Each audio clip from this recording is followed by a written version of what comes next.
Hello and welcome to GAT, Sara. Thank you very much, Tech. It's my pleasure. How are you doing? I'm good. How are you? And my Yeah. pleasure too. Thank you for bringing me to your platform. No, this has been a long time coming. So I'm so happy that you have been able to make it today. I think you are my first guest from my first Scandinavian guest, or maybe my second actually, because I had Professor Kjetil Tronvold before. So maybe the second Scandinavian guest. So it's What uh, an honor. it's a special pleasure for me. Yeah, yeah. But yeah, it's unfortunate that we haven't been able to do this in person, because that would have been nice, because we're not far apart. But anyway, still nice. Yeah, Yeah. we will make the best out of it. All right. Yeah. So maybe should do the interview in Danish or in Swedish. What do you think? Would you be able to? Is that Yeah, something? whatever you prefer. English, Swedish, Danish, Tigrinya, German, if you like. Yeah, it's Yeah. interesting. They say that Swedish and Danish are mutually intelligible. I don't know how true that is. So that if I were to speak in Swedish and you in Danish, we would be able to understand one another. Is that I mean, you speak both. I think, right? I mean, like I 100% understand Swedish, and I can speak it. I can get away. I can get around with it. Like I can have a conversation and etc. But I would like Danish is my first language. Your So first it's language. like yeah, it's my first. I mean, like it's my mother tongue is like the Gringa, but like I was born and raised here, so I speak Danish as my first language, and I think all Scandinavian languages are very similar in a way. Mm. But I remember when people used to ask me like, do you speak Swedish or do you speak like when Habesha people used to ask me, do you speak Swedish? Do you speak Danish? I'll be like, yeah. And it's kind of the same language, and people be like, no, and I'll be like, oh, maybe you can compare it to like Amarinha and Tigrinya, but it's not really that far from each other, but a little bit similar, but still close and Mm. still a fair enough compare to compare it like that. Yeah. Well, I had an interesting experience. I went to a university in Norway with my professor, Swedish professor, and my Swedish professor was speaking to the Norwegian one in Swedish, but the Norwegian professor was responding in Norwegian, and they were able to understand one another. Of course, then I didn't Mm. speak Swedish, so I didn't understand what was happening. But my professor later told me that that was what was happening, Mm. and I was surprised that they were able to do that and still understand one another. And he told me that I mean, you would have to be a little bit careful in terms of how you choose your words and everything, but otherwise they are mutually intelligible. But I think maybe Danish is a bit further than Norwegian is to Swedish. But Mm. yeah, hur mår du? Jag mår bra, hur mår du? Ja, jag mår bra också. Ja, bra. Eh? But Good. we could also test, like you can speak in Swedish and I can speak in Danish, and we can All see right. like So you were going to, yeah, that was me. That was me be pretentious, but we will do that another time. But yeah, just I think a lot of my listeners would know you, especially those who were following the Tigray war, because you were a very important voice, especially in Europe, community organizer and leader and activist and all that. So those people who were engaged then would know you. But for those of my listeners who might not know you, you are well, those things, an organizer, an activist, and a leader, but also an author. And you have a book just mm, out titled in Danish, but I think the rough translation into English would be "Where Has the Love Gone?" where did the love go? Yes. Where did the love go? Yeah. So yeah, Yeah. that's true. Yeah. Where Yeah. did the love go? In Danish is like Hvor blev kærligheden af? So yeah, but the book is written in Danish and it's gonna be translated into English soon. So yeah, so you can reach a more like broader audience. So it will be out in English. When would it be out in English as well? It's both the English and the Danish version is gonna be out on May 6th. On May 6th. Yeah. All right. Yeah. So Mm. listeners, mark that on your calendar. And everybody is invited for the launching in Copenhagen In on May Copenhagen. 8th. On May 8th. I might come. If Yeah, things please. work. Yeah. All right. Yeah. Looking forward to it. So where is the lab? Did you not find it? What happened? I mean, like love comes in so many shapes and forms, and I think like throughout my life, like I have experienced that in so many different settings that there has been plenty of love, and I've experienced it, and from in very in so many different aspects. But like I think like when I look at the world, and a lot of like the world has never been, not in my lifetime, been as dark as it is right now on so many levels, and every for every crisis that happened, for every situation that happens, I always come back to the point of like, where did the love go? And then and I'm trying to inspire with stories from my life where I, because I see myself as someone who spread a lot of love. I see myself as someone who gives more than I take. I see myself as someone who's brave, and I see myself who practice gratitude on a daily basis. And I those are those values that I trying to live my life by, and I'm trying to inspire with stories, and also backed up with science of like why it's important to give more than you take, and why it's important to be brave, and why it's important to practice gratitude, and why it's important to spread love. And and and actually, this book was not initially like when I started writing the book. I think it's like 2 years ago. Now it's almost like 2.5 years ago that I started it. The book was never to be published. It was for my own. It was for my own healing process, and it was for my. It was like pure therapeutic, therapeutic therapy. Yeah, Therapeutic. true. Yeah, Yeah, therapeutic. therapeutic to write this book. And that was all, there were so many lessons that I wanted to give for my future children when I was writing it. And I was like, this is a book that I wish I had. Like my parents have always practiced by showing more than they've been telling. And and they have been showing by their actions that they're practicing those values. So it's, at the end of the day, it's values that I brought from my own household growing up. But I've seen my parents doing it with actions. And and it was for me regardless, people have to go through everything themselves to learn the lessons. Everybody has to go through their own journey. We're all on a different journey, or we're all on a personal different journey. So there is nothing that I can tell, and people will act accordingly. People would have to experience it on their own body. But I truly still believe that we should inspire each other, and I don't believe that I've been experienced everything that I've experienced to just sit on it and not share it. And so I think it's important to inspire each other, and I also get inspired by other people on a daily basis. And I think that's a way of us to create a better world, and for ourselves and for the generations to come. Hmm. What I mean, one of the purest expressions of love that I observed was during the Tigray war, when Tigrayans across the globe, the Tigrayan diaspora, gave up everything else to advocate for Tigray. And the war, I think, started in November, and as you know, in November in Europe is freezing cold, and people would, rise up early in the morning and brave the terrible weather, and go to the streets and protest relentlessly every day. That was one of the purest expressions of love. I wonder if that is what you felt as well from 2020 to 2022, because everybody was doing for those 2 years.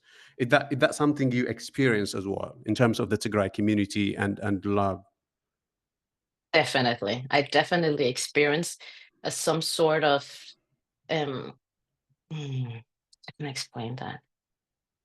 I definitely sense a big sense of love and a big sense of unity. And there's nothing like a war that brings people together, and there's nothing like peace that separates us. So after, it was like when it was towards the peace deal that this, it was before the Pretoria peace deal that I actually started this book, because I have had some experience during the war that that that really disappointed me, to be completely honest. That really disappointed me. And I also, when I look back at it, I had a very naively approach to a lot of things. And and and then, like, once the peace deal came, I really experienced, like, where did the love go? Where is the unity now? Like, we need each other more than ever now. Now it's a real war. How we can rebuild our country, how we can, like, how we can give sense of hope to our people, make sure that it doesn't pass to generations after generations. And I was so disappointed. And so this book was a Kickstarter. Like, the whole so-called piece was a Kickstarter, and on so many levels for me wanted to publish the book, because it was never like, I never had an intention of publishing it, but like, but it was a Kickstarter for me to actually get empowered to understand that this book was needed in terms of inspiring each other. And also, I'm pretty bold and brave in the book, and I'm very direct as well. And I think also that's something that defining me as a person. if if I know it's the truth, I don't mind the talking about the elephant in the room. And um and not my truth is not always the truth, but if I truly believe in it, it's the truth, right?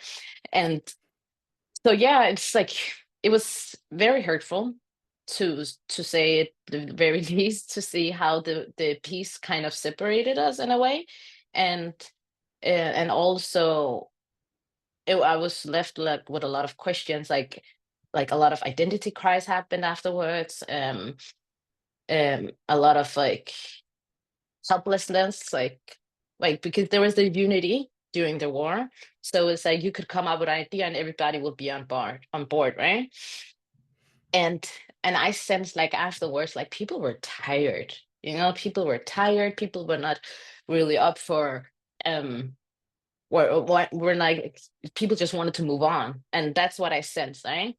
And then for me, it was very hard to accept that.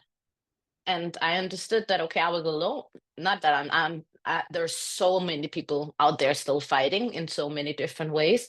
I really want to acknowledge that, that there's still um, people out there fighting for the rebuilding of Tigray on so many levels. But at the same time, like, I was very frustrated on my own. I was like, I did not know where to go, like, left and right. Like, is there peace? Is there not peace? It's like, personally, I was like, how can I contribute to the rebuild of Tigray?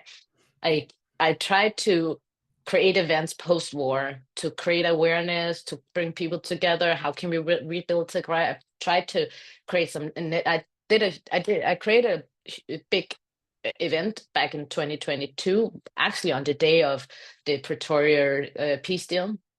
It was that weekend that I had, like, a project called Together Charity Ball. But I also tried afterwards, where I organized an event where I was like, let's get together, let's create awareness, let's collect some money, for there are still people in need, and let's see how we can actually rebuild Tigray together, with a networking event. And yeah, to say, like, people, I just felt with that event that people were over it. And that was, like, my starting point to be like, okay, I'm not done helping my people. I would do it until the day I'm not here anymore. I still want to, but, like, I had to find another way of doing it.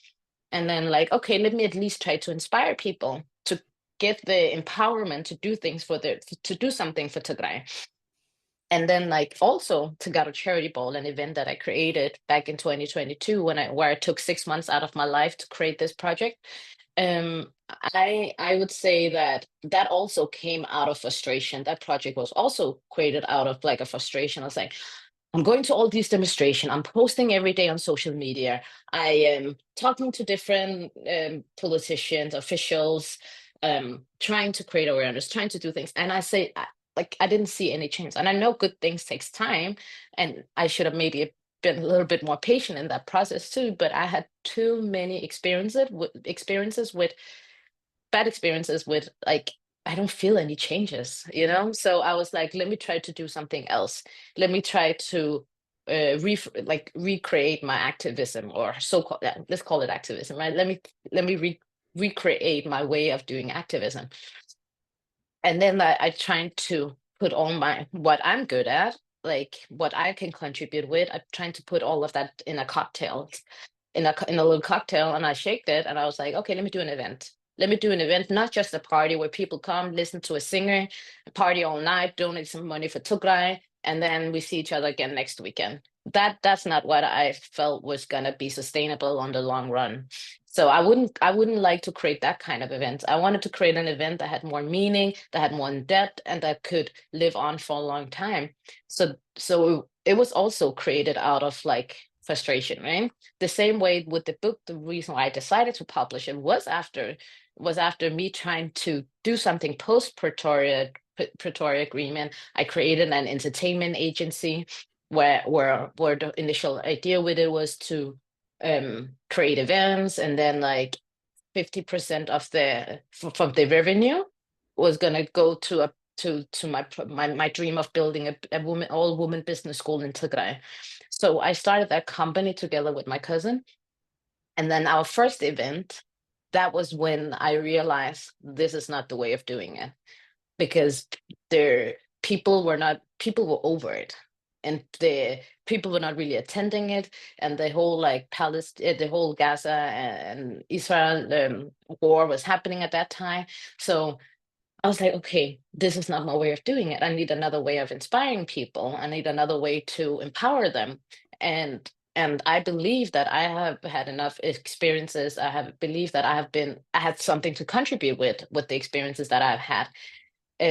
So that's the reason why I decided at the end to publish it. And this book can talk to a lot of different audience. It can talk to the Tigray community. It can also talk to um a Black person growing up with an identity crisis. It can talk to a person who is lost in their own identity. You don't necessarily have to have two different backgrounds to have an identity crisis, right?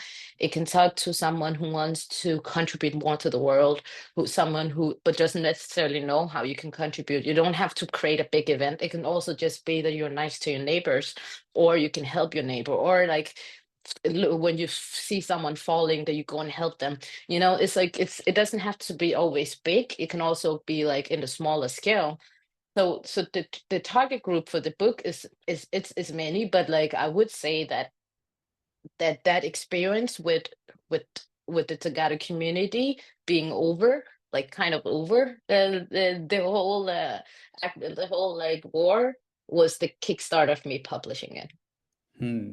Well, interesting that you say the Tigrayan community and how the community, if you could call it the community, the Tigrayan diaspora in general seems to have moved on Mm, um, mm, from advocating for Tigray. I think one sort of superficial analysis is to say that we were united by our opposition to something that was really grotesque, the genocide. mm, And as soon as that was stopped, a lot of people say that it's continuing by other means, but at least in the conventional way, in the war that was raging, that came to an mm, end with the Pretoria Agreement. The A lot of people say that meant that there was nothing that could unite the Tigrayan community, that they didn't have any more cause, and that is the reason why everybody seems to have moved on. I wonder what the lessons are that you learned in the process of writing the book, because you will have reflected on these questions. Why is it that we seem to have thrown in the towel, for want of a better expression? What are the lessons that you learned in the process of writing the book in terms of the Tigrayan community and why it is in the state it is in today? um, that was a very good question. Mm, Let me just think. Or maybe, I don't know, but I another would way say of. no, no, no, no. It's Mm, okay. I would like to answer it. I just like to think before I answer. take your time. All Um, right. yeah. No, I would like to answer it. No. So the thing is, like, one of the things that I've been reflecting on is that people have very different intentions, and people even like I would say like people comes from a pure sense of it. Like people start off having good intentions, but then like along the way you can be affected and on so many levels, and that will kind of um blur your vision or like your mission. And also there's a lot of things in our culture that have been there. I don't, I love my culture, and I'm someone who has been practicing, and I'm practicing it a lot, and I am very proud Tigrayan. And but we also have to admit that there is a lot of things in our culture that makes it very difficult to co-work uh co-work together on an honest level. And I think like people with different agendas, if we're not working towards the same agenda, we can work for the next 5 to 10 years.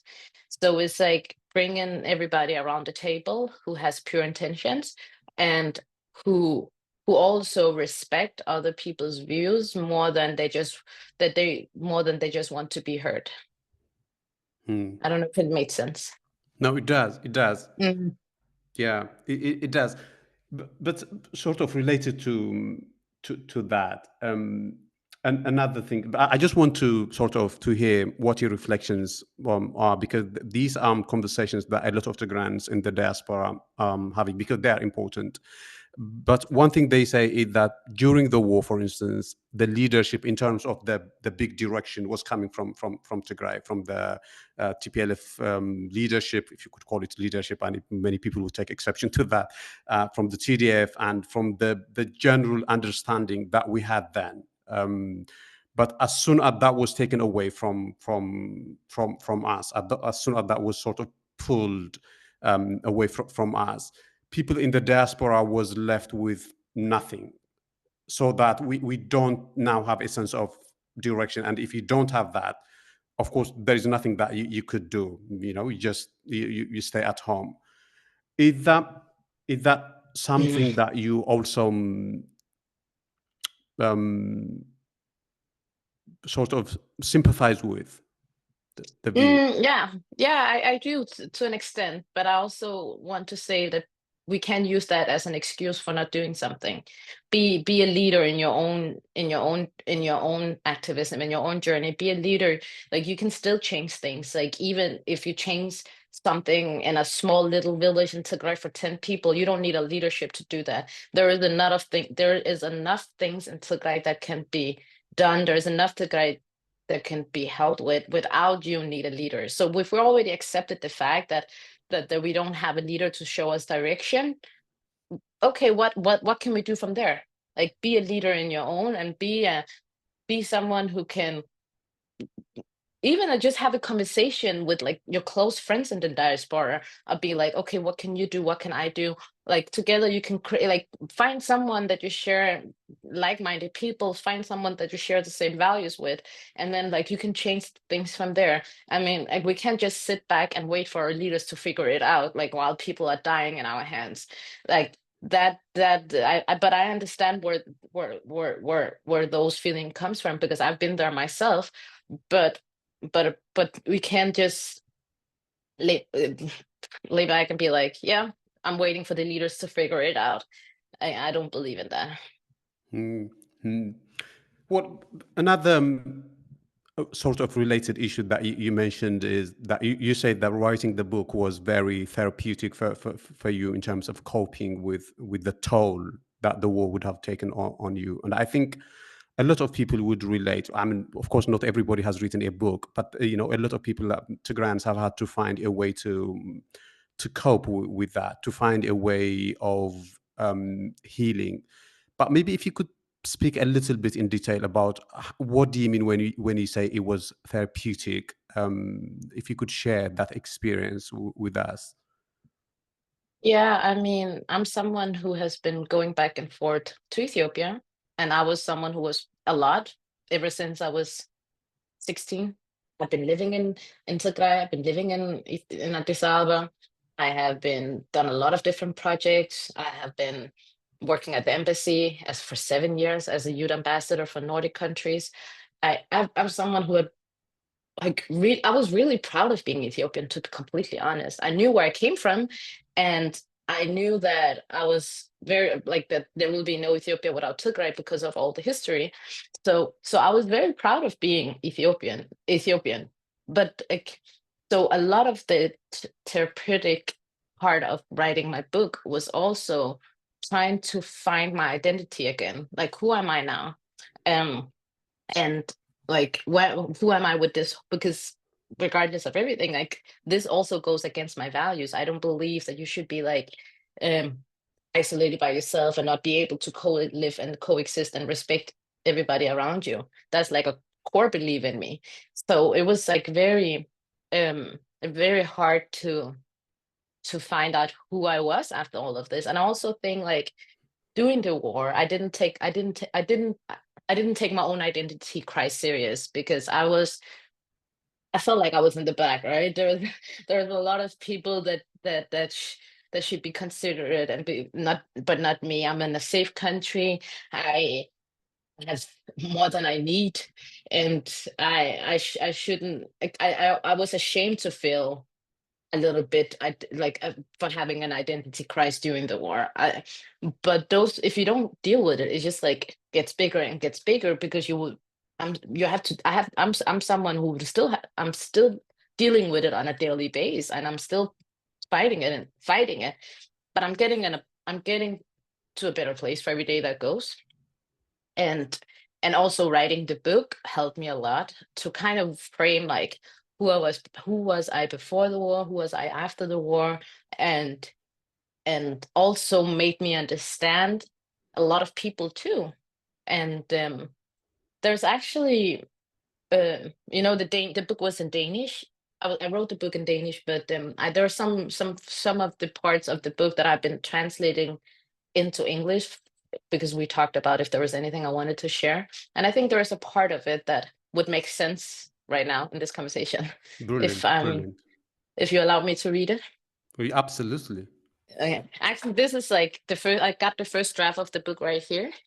And it was but now I'm gonna read some of it from my book, if that's okay. Yeah. Absolutely. Yeah, yeah. Okay. The genocide in Tigray not only affected those who directly endured the horrors of war, but also deeply impacted us, the relative, creating ripples that extended far beyond the front lines. I realized that the war had also influenced my own identity and life in ways I had long underestimated.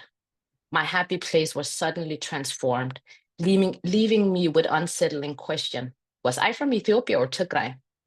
Was I supposed to navigate my relationships, my Eritrean friends I was born and raised with, who might avoid discussing their government's actions, and my Ethiopian friends from various ethnic backgrounds? The war exposed divides I never thought could separate us, making it even harder to approach things calmly and rationally. I felt a deep void after the passing of Meles Zenawi, the former Ethiopian prime minister with roots in Tigray, who passed away in 2012. Meles played a key role in Ethiopia's positive development during his time in office, instilling in me a sense of pride in where I came from. His vision was rooted in the belief that all Ethiopians, regardless of ethnicity, religion, or background, should be free to live and embrace who they are. While the dream and freedom and equality takes time and is not always fully achievable, I truly valued his vision. He gave me the courage to know where I belong and the faith to believe in dream of and hope for better future for everyone in the country. In 2013, a year after Miller's passing, a memorial ceremony was held for him at the Miller Senari Memorial Museum in Addis Ababa.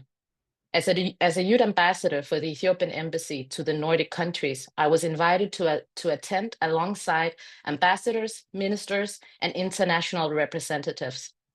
After the museum ceremony, we visited a nearby area where we planted trees in his honor. As I stood there planting my tree, the words of poem came to me spontaneously, unplanned but deeply meaningful. The poem symbolized both his vision and my hopes for the future. May the roots be planted on your foundation. Let it grow and Let it grow and become permanent. May the poor find hope. May the rich feel responsibility. May Ethiopia endure. However, when the genocide in Tigray broke out in 2020, this pride fell apart, and I felt an overwhelming sorrow. It hurts to see how the horrors of war cast everything I had believed in a new and unsettling light. At the same time, I was consumed by guilt. The thought that it could have been me living through the war's atrocities hit me hard. Knowing that I lived in safety and had the ability to help gave me a strong sense of responsibility to act. In a moment of clarity and emotion, I made a decision. I went on the radio and resigned from my position at the embassy live as a symbolic and necessary act of integrity. From that day forward, I became a full-time activist for the Tigrayan people. I chose to set aside my own pain to focus on helping those in far greater need. I mobilized young Tigrayans in Denmark and organized our first demonstrations, wearing shirts I had designed with the message, "Stop the war in Tigray." Naively, I believed that a single demonstration would open the world's eyes and quickly bring change. Instead, it marked the beginning of 2 years of pain, struggle, and a deep sense of helplessness. Well, thank you for sharing that, Sarah. That was brilliant, and I think a lot of people would relate to that, especially the fact that the question of who I am was invoked in you by what was happening, and that is a question that everyone is grappling with now. Especially, it's also interesting that you mentioned Meles and the impact that it had on you, because when Meles was prime minister, the conventional wisdom in Tigray was that we were Ethiopians. That was Mm, sort of the vibe, to use modern mm, language, that everybody got. mhm, So the Ethiopian identity was sort of a given, right? mm, mm, But of course, you can't sustain that after Ethiopia has killed close to a million of your fellow people, and a lot of people mm, are having a very serious issue with that now. But what does it mean? There are people who say that, well, the it was some crazy, stupid, cruel people who killed our people. It's not Ethiopia the country, so we shouldn't have a mm, sort of our identity questioned.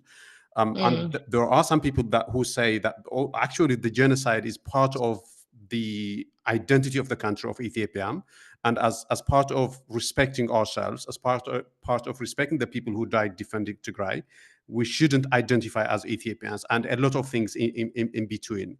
So I want you to reflect on that in terms of what it meant for your sense of belonging and for your sense of identity. Also, because you said that you went to Addis Ababa and you were sort of engaged in some volunteering activities.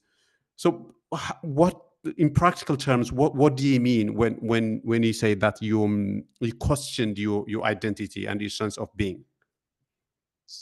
Because like for someone who grew up being proud of being Ethiopian, um, I saw all of us Ethiopians as the same, as like to some sort of level.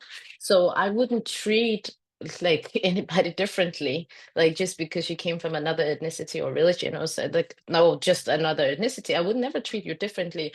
And like deep inside of me, I really truly believe that that we should be able to, that not able, like how can I say that? I truly believe that that people are stronger when they come together across ethnicity, across religion, across backgrounds, that like respecting people regardless of where they're coming from. And what kind of when I personally talk about my own identity crisis was that I was mad at everybody who was not Tigrayan, right? I wouldn't like even hearing Amharic would trigger me. Even like hearing Amharic in music would trigger me. When I saw the Ethiopian flag, it would trigger me. And I don't like to be a person like that, because like just because you are from Amhara, Oromo, or like Eritrean, like, or like for Eritrea, like it's not everybody who's bad. You know what I mean? It's not everybody who's, and like I have met equal as bad people in my own in my own like with my own ethnicity, like with my own region, right?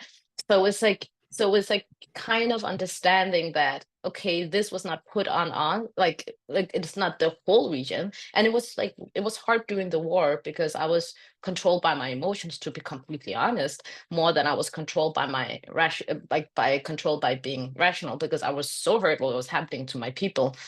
And like post-war, I have been better in understanding of like who are actually the responsible people from this.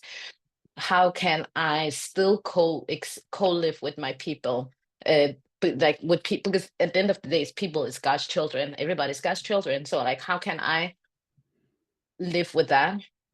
Live with them and kind of not having this some sort of pain and imposing it on other people, that has nothing to do with the war and could be like, so that was one part of it. And then another part of it was like, what does it mean to be Tigrayan now, when we are so divided?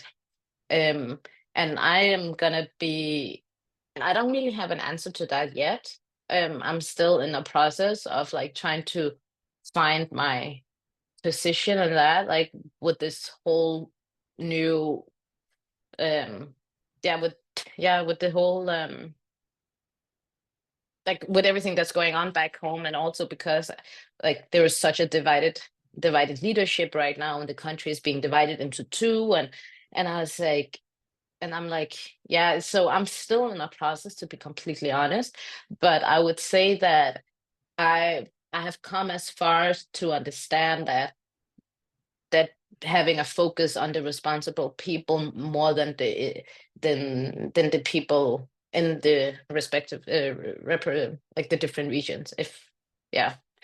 um so yeah, so that's like how far I have come, and trying to meet people with more understanding, and trying to also not to be as naive as I used to be, but um but still meet people with more understanding, and trying to um show, yeah, meet people with more understanding. I would say that I have come that as far as I've come, and also be more forgiven, um is has have healed some part of my identity crimes.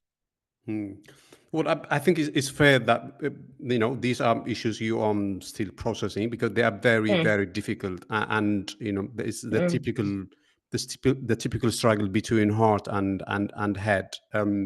Just mm, mentioned the language issue, for instance. On the one hand, intellectually, you know that Amharic is just a language. It's a language mm, that a lot of Tigrayans have contributed towards its development. It's a language spoken mm, by our neighbors. Our neighbors have done nothing to us. So when when you take those things into account, it doesn't make sense to have mm, some sort of revulsion towards it. But on the other mm, hand, that was the language that the very people who were shooting our people, the very people who mm, were doing the most grotesque things in Tigray were speaking.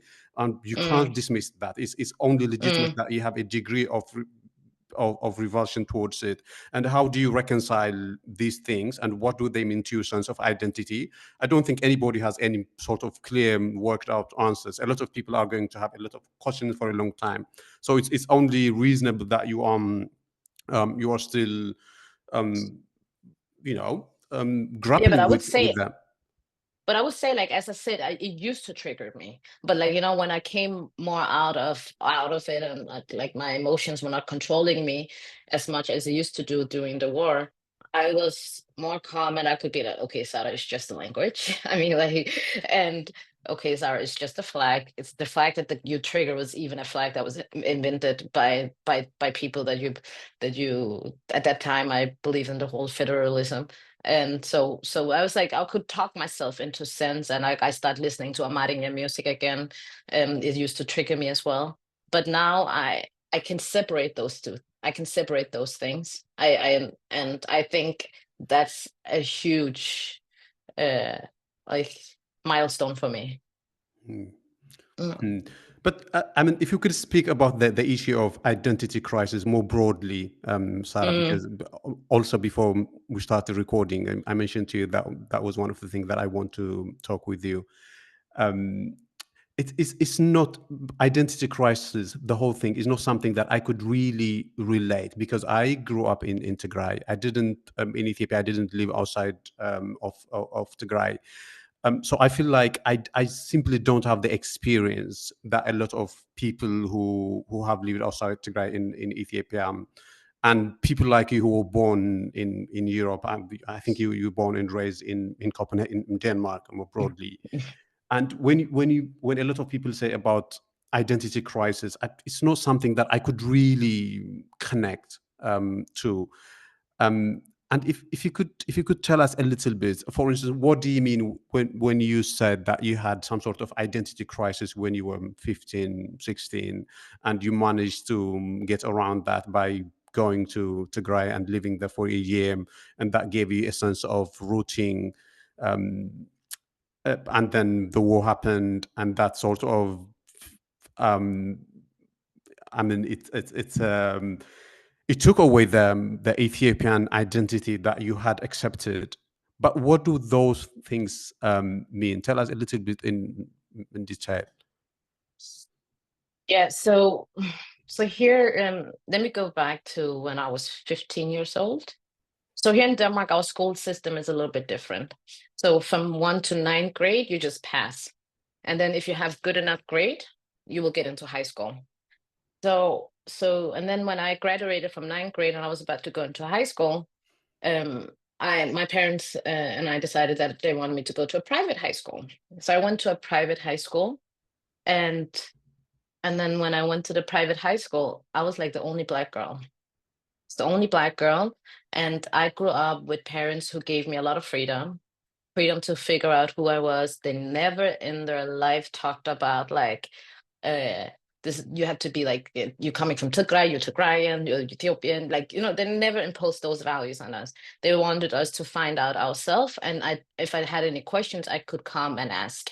But my parents wanted us to grow up with freedom, because my dad, he was a freedom fighter. So he, like, deep inside of him, freedom was a big element of his life. So that was something he was passing on to his children. So I grew up with a lot of freedom, but then when I was, and I didn't speak any, when I was 15, I didn't speak any Ethiopian languages. I understood Tigrinya because my parents would speak it at home, but I didn't speak it, right? So when I started high school, and the first 6 months, I was the only Black girl. Like, it was like I was very, like, I am still very Danish. I'm very proud of being Danish, but like that was like a huge part of my identity, right? And then when I started high school, I kind of felt, then I started at that school and I was the only Black girl, and no matter how much I was trying to fit in, everybody could see that I was different. And I was being met with that with a lot of time, with a lot of questions that I could not answer. And prior to that, I've just been in Ethiopia for the first time with my sister and my brother. We traveled the whole, for the first time. I was 14, 15, I was 14. I was 14 years old the first time I was there. And my sister, she took the initiative to invite me and my brother so we could travel the whole Ethiopia and see it. But it was very short, and we ended up with a stay in Tigray after we traveled the whole. And it was a very short, and it didn't give me the answers to my questions that I was dealing with when I was in high school. So so so when I was met with a lot of questions, and I was like, I'm just trying to fit in. Why are you trying to ask me all of these questions? Like, 15 years old. And my parents also start seeing a shift in me. They start seeing that I was not as happy because, in general, I'm a very happy person and positive, right? But they could see that I was not happy anymore. They could see that I didn't, I was struggling with something. And then I was like, I wanted to go to Tigray. And my parents were like, no, you're not going. They were not going. But I said, like, I want to go. My parents are from a city outside of Shire called Indabaugana. And I was like, I want to go there. I want to live with my grandma. I want to live with all my aunties. I want to learn how to speak Tigrinya. I want to learn how to make injera, how to make zafi. I want to know how to do all of that. And then my parents, after some convincing time, they agreed. They just wanted me to continue my studies, but I was like, I'm so young, I can always catch up on it. And later on, I finished high school and university and all of that. But then I dropped out, and then they, after a lot of convincing, they finally agreed. So I dropped out of high school, and then I moved in with my family in Endabogana, and I was one of the locals in there, and I was 15 years old. And then I started learning. My cousin, he's a singer, and he started teaching me Tigrinya through songs. And then I slowly started to learn Tigrinya. There's also been a lot of funny failures. There's stories for another time. But I started learning Tigrinya slowly. I started like knowing about the history. I started going around. There's not a place in Tigray I haven't been, because I just been like traveling around with my cousin or my aunts, or like, you know. So I was just like, I got local friends in Ndabaukna that I used to hang out with. So I was like, that was the part of, okay, I can feel I'm getting a little bit emotional. But that was like a part of me that I found during that time, that really empowered me and kind of paved the way for who I was into the genocide happened. I I knew that I was for Tigray. I was very proud of being for Tigray. I did a lot of projects for Tigray from the age of 16 until the genocide happened, and still continued that on. I also did a lot of things for Ethiopia as well, but that experience with it was not a year, it was 6 months. 6 months in the Beltman, and those 6 months have created the foundation of who I understood I was. And also because a lot of the values that I grew up with from home was also a lot of the values that I experienced in the Bagna, and kind of and understood my parents much better. After that, when I came back home, my parents became my best friends. Like, there was nobody I would rather hang out with than my parents. And because we started understanding each other much better. We had a language that we can communicate in. There were so many things that I understood, and I would never underestimate that gift. That was one of the greatest gifts I've had in my life, to be able to have a different relationship with my parents, and also understand where they came from, also understand where I came from. And then when I came back to Denmark, I learned a way to be like, not to and just I learned a way to cope, like to kind of co-live with both of side of me, like, and then be 100%. People used to ask me, "So Sara, are you Danish, or are you Tigrayan?" And I said, like, I'm 100% Danish and I'm 100% Tigrayan, and I don't want to choose.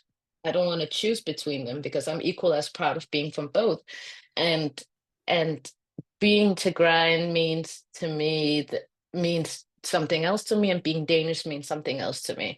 And instead of going around and being confused, I was like, I took the best from both worlds, and then I created me. So I'm a product of being Danish, and I'm also a product of being Tigrayan. But have I never going back to Tigrayan and lived those 6 months? I'm very curious who I would have been actually when I look back on it, because being able to answer questions about who you are, where you came from, your culture, your history, that's a very underestimated power to have as being from the diaspora. Hmm.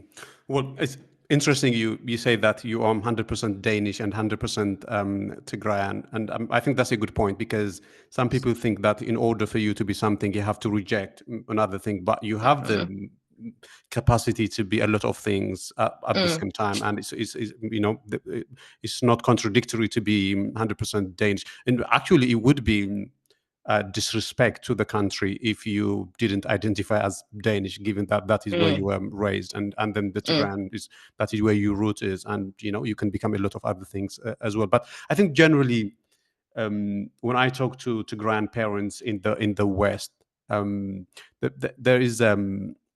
there is one issue they invariably face, that where the parents have the value system that came from Tigray, and then the children, of course, born in Europe, and they're bound to have value system of Europe, and there is a bit of discrepancy in terms of how to reconcile those two things. And I think some Tigrayan parents do struggle to manage this dynamic. And I don't know if you could say something about that, but that is one issue that I hear constantly. It's a big issue, and that was one of the I really, really, really want to recognize that that is a big issue. And one of the things that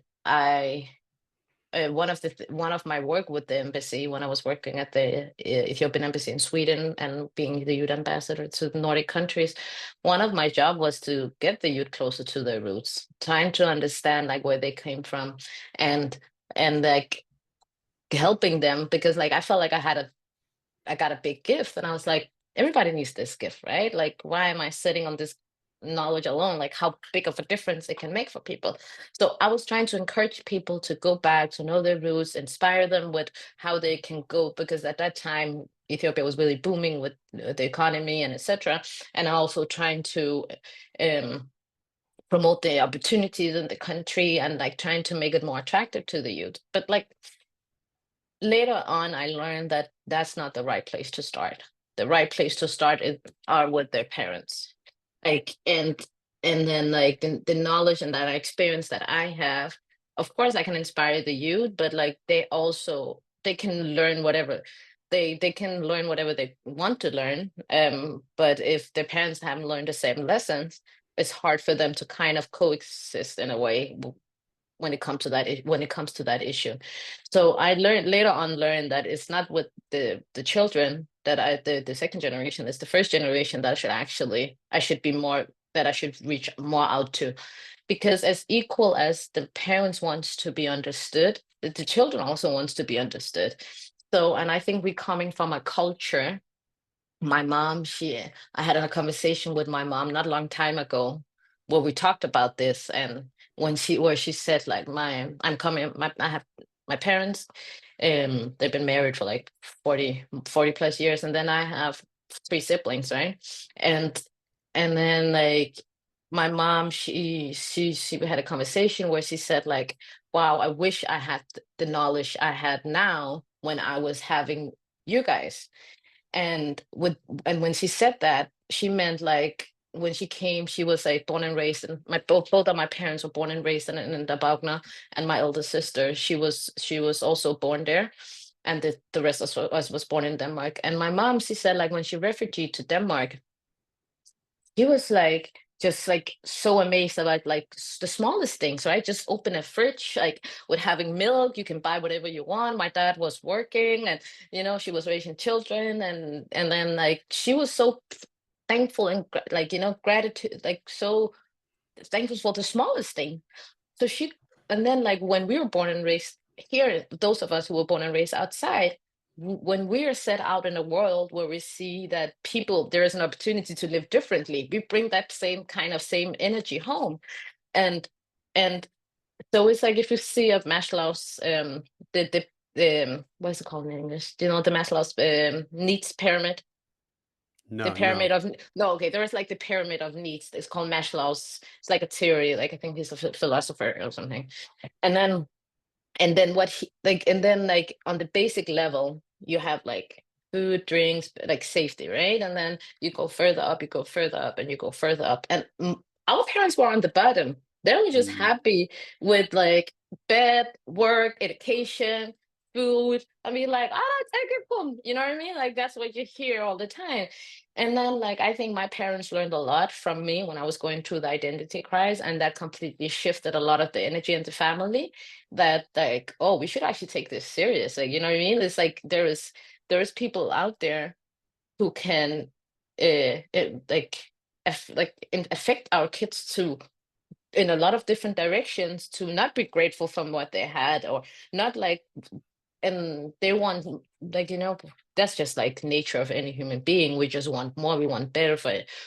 Whenever we got one needs covered, we go to this next need, right? And etc and etc. So I think that like also having this conversation with my mom now is like the other day, and when she was like expressing like how important it is as parents also, make an effort trying to understand your children, because like if I believe that if we have been back in Tigray, my family, things, a lot of things like identity crisis and all that, we wouldn't have dealt with it. Maybe would have been in different ways, but like we wouldn't have dealt with this kind of issues. So I think it's very important to respect the fact that being in a different country challenged the children a lot on so many different levels. Just like by looking different, that's like a big part of it. But just that fact, right? Um, or like having coming from a religious household, someone who practices religion, which is not very well, especially not in the Scandinavian countries, more like people are cultural believers, right, more than they're actually believers. And so is there's a lot of things where you will hear one truth outside and then another truth at home, and then that affected children a lot.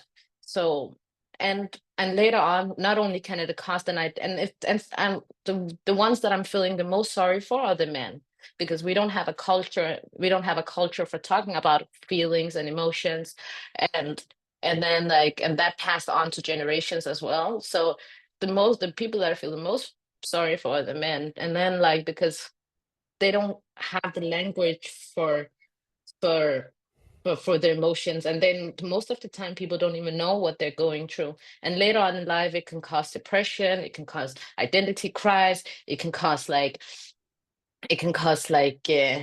some sort of like lost sense of feeling and of not really wanted to be exist, you know what I mean? I have heard so many terrifying stories for people, and especially men, I would say, who didn't know how to deal with this.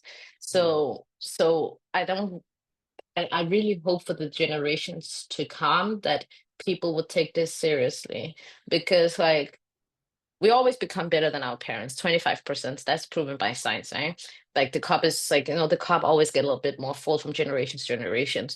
But regardless of everything, like our generation as well, when the next generation to come, they're still gonna be dealing with the feeling of being different and to some sort of level, right? So we, even me, who was born and raised here with a different color, who was born and raised here, for my generation, next generation, there's a lot of things that I have to be aware of in order for them not to uh, get to a point where they don't know who they are.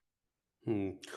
Well, interesting, Sarah. I mean, this wasn't something that I had thought I would ask you, but you mentioned gender, and I think you would agree with me that in Scandinavia and Denmark and in Sweden, the war between the two genders has simply disappeared. I think you could say that this is a truly sort of flat society. I don't know, maybe you disagree, but I just wonder, for someone like you who grew up here and then you observe the Tigrayan community where there are clearly defined gender roles and what that makes you feel, and what are some of the things that those of us, especially men from Tigray, don't really, even those of us who pretend to be modern, to understand how things are supposed to be.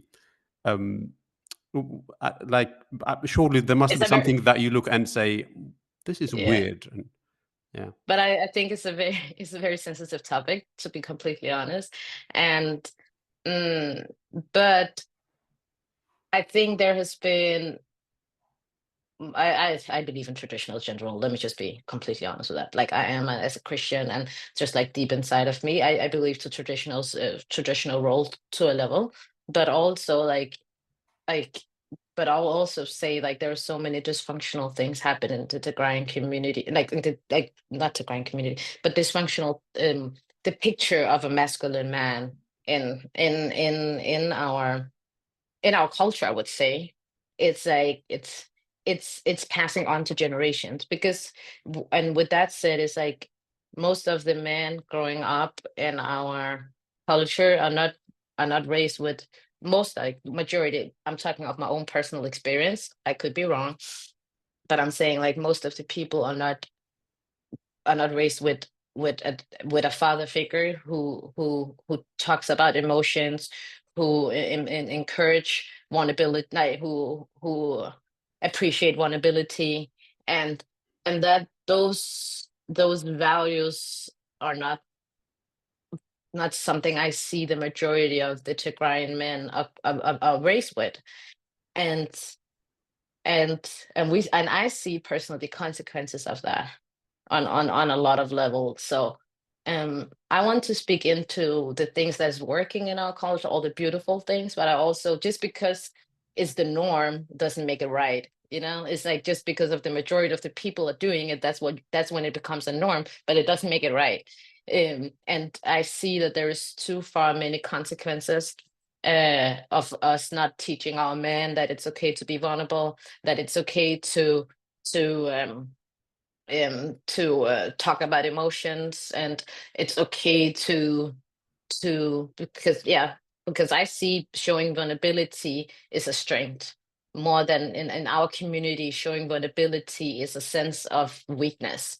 We were raised with, when you cry, you'll be like, "Ante Gaddafi, but you know what I mean? Stop crying, stop crying, stop crying." You know what I mean? And that's like our culture. And I think every Tigrayan can recognize this. It's like, that's what we grew up with. And if you growing up not allowing to express your emotions, you will express your emotions in other ways. So it's like, I really want to challenge some of the things that we have kept on doing just because it's normal. We've been doing it for generation and generations, and I want to challenge that in order for us not to repeat the mistakes, and the consequences not getting too big. Yeah. Mm. Well, I think there's nothing sensitive or controversial in what you said, and more partly, you should continue speaking about those things, because sometimes it takes an outside, and in some sense, you are an outsider to grand Mm. community, and it takes an outsider to for people in a given community to recognize something, to really internalize a problem. So there's no problem with you expressing your views. You shouldn't shy away from doing that. Um, but to get back to your book, Sarah, I know that you have written about gratitude, and you briefly mentioned it here. You have written about love. You have written about giving and contributing and working in a community, and you have written about those things not just because they are good for the community, but also they are good for you as a human being. And I think I have never seen the analytics of my sort of viewership, but most of my viewers, I presume, are Tigrayans. But I think we have from Ethiopia, from I don't know, from Eritrea as well, and a lot of other places. So sort of more generally, if you could. If you could outline sort of the lessons that you hope people would learn from reading your book. I'm expecting that people would buy your book when it comes out in English. But just give us a flavor of what the thing they should expect are. I want people to be left with a feeling that we are much more alike than we think. And I think that we can, by meeting each other with much more love and much more forgiveness and much more courage, and give more than we take, I think that not only does it relieve you for a lot of things, I think you can relieve a lot of things for your neighbor as well. Because, like, holding grudges, holding on to unfairness, holding on to all these negative feelings will canalize out to how you approach the world as well.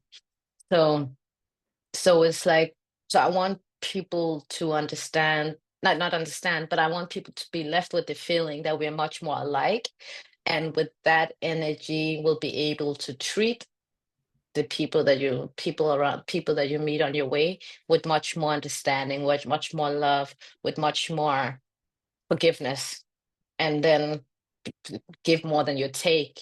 Because, like, pay it forward, there's so many ways that you can pay it forward. It doesn't necessarily has to be with money or like favors and stuff like that. There's so many small gestures that you can do, and that's the I give those kind of examples in the book from my life. Like, I have done big things and I've done very small things, and 90% of the things that I've done, nobody knows about it. And and then I want to inspire people to see the outcome when you do small and good things. And I want people to be left with a feeling that that they should spread more love, not only for the world but also for themselves, and how that could be beneficial at the end. Well, that's excellent, Sarah. And I think the book will be out in April, May. May 6th, and Uh, then that's when it's going to be launched. And then we have a book launching in Copenhagen on May Copenhagen. 8th, on May 8th, and I hope everybody would like to attend. Well, so I mean, those of you around Copenhagen, you know what to do in May, and those of you who are far away, you can also buy the book in English or the Danish copy. I think I'll try to buy the Danish copy and see if my fledgling Swedish is enough for me to understand it. But Hopefully. hopefully, yeah, hopefully, yeah. Norwegian and Danish are very similar, but Swedish is like a little bit harder. But Yeah, I you can think learn. it If could I be a can little learn, bit you can tricky. learn. But I think Mhm. reading should be easy. I think it's the Mm, spoken Danish that could be a little tricky in for yeah. Swedish speakers. But we will vi ska se, vi ska se. Vi ska se, vi ska se. Yeah, Vi kan yeah, fortsätta på svenska om du vill. yeah, absolutely. And but just one more point, Sarah, because Mm, I said in my introduction that you were one of the community leaders. I don't know if you would take exception to that description, but as someone who was mm, very important, an important voice and important leader during the Tigrayan resistance, let's say, from 2022 to 2020, or from 2020 to 2024, and as someone who a lot of people look up to for inspiration and leadership, what are the things that you would advise to grants in the diaspora and everywhere really? Because as you briefly mentioned, there is a sense of despondency and disillusionment generally among the Tigrayan community because there is nobody providing any sense of leadership, whether from Tigray or from the diaspora. So, if you could say a few words about that, and that would be my final question. yeah. I wouldn't say like I'm a community leader here in Denmark. I wouldn't say that because we have an organization that's doing their own thing. And there's like an official Tigrayan in Denmark, Tagaro in Denmark organization, and they have different roles in that. I'm not really part of it, but like I would say that I am a leader in different ways. So this, which is true, like community leaders, because the community leader, because I've been doing that ever since I was 16 years old here. So it is a huge part of my identity to get people together and get people together for a bigger cause and create things together. So yeah, you can call me a community leader, but during the war, I think um, what I during the war, I took a lot of responsibility, in so many ways of when it came to media, when it came to like demonstration events, and etc. and etc. Um, but I would say like my biggest, you said like what's your advice for people, right? And I would say don't wait on others. Don't wait to hear something like for the leadership in Tigray. Don't wait, like, and just know that you can change the world for somebody or for something, or make your remark on this whole situation with the smallest things. It doesn't have to be as big, and that's what I realized when I did Tagaro Charity Ball, which was in 2022. I was had this big vision, and it ended up meeting the objective that I ended up having. But I would say that I always like think very big and I have a big vision.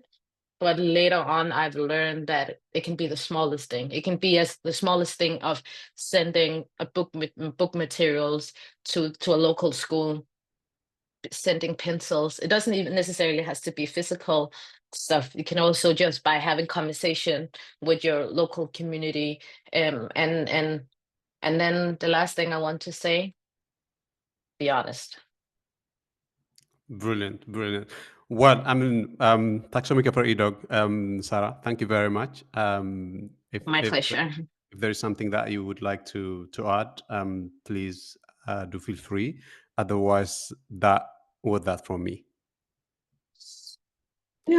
No, I just want to say thank you for creating this opportunity for me to come and share my experience, and also hopefully inspire people to move forward and do something, regardless of what that is.